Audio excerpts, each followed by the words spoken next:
Hi, I'm E.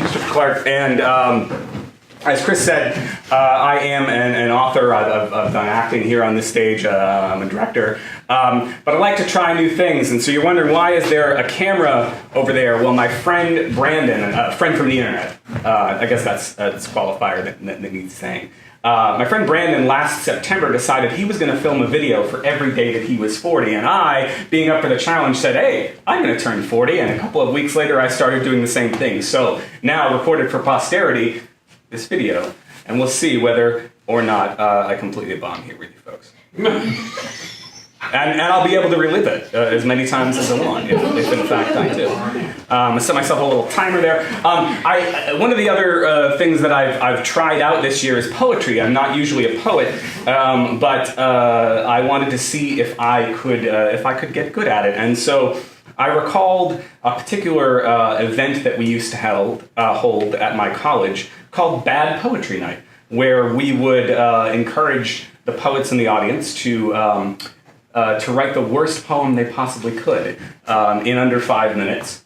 And we supply them with some phrases, some words, and what have you. So I've done that in certain bits of this book. So any Sean Penn fans out there? You're not going to like this one. No. It's called El Pendejo de Los Angeles.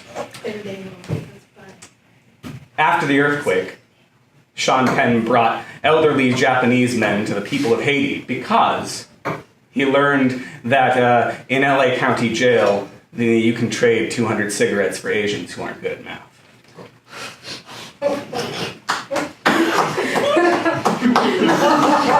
They get worse.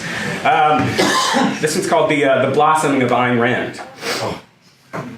An Ayn Rand devotee grows in Brooklyn, reciting angsty teen poetry when he is not perusing Anna Karenina's Ashley Madison profile, or reading autoerotic autofiction written by Atticus Finch before he was racist. One of the poems reads, Balzac's ballsack is as hard to find as a good man in a Bechdel test. Another goes, all happy brothers are alike. Each unhappy bird pooping on friends and is unhappy in its own way. Are you there, Ayn? Asks the angsty Brooklyn boy. It's me, Alfred. Got another one. It's about a blooming tree as a metaphor for the female orgasm. Ayn, he says. Ayn?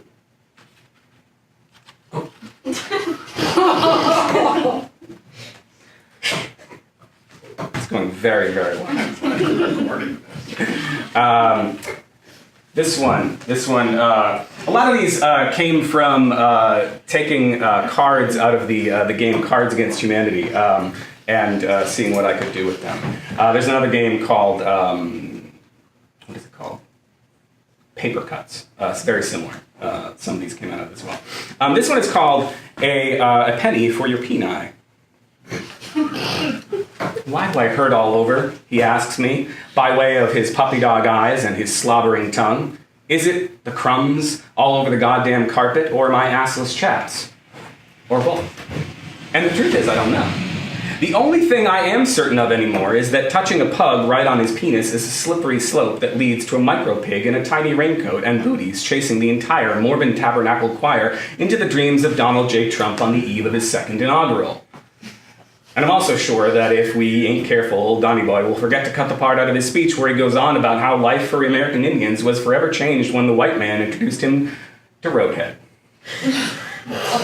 And you know that can't come out. You know they'll have no reservations about leaving the reservations and invading this land that ain't my land, that ain't your land, this land that wasn't made for you or me. So, when he asks me again, what I tell him is that bit about how Teach America is using something to inspire inner city students to succeed. What they're using is a snapping turtle biting on the tips of their penises. And maybe, I say maybe they've started doing that to dogs too.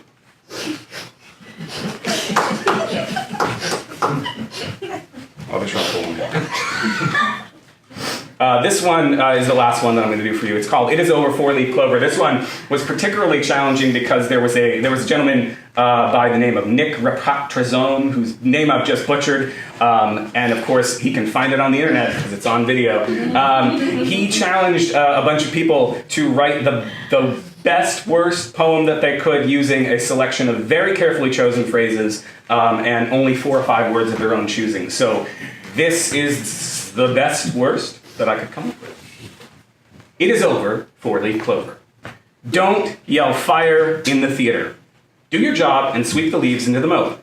A bad stew crafted with painstaking precision. Lower your voice when you cross, when she crosses you.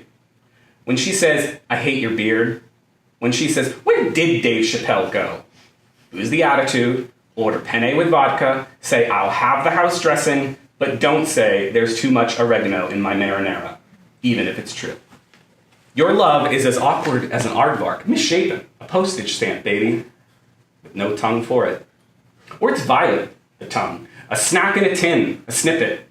Do more, she says. Rock the casbah, stop, and then begin, stop, and then begin. Laugh your way to pain, you sore narrator. When she says, you forgot your teeth.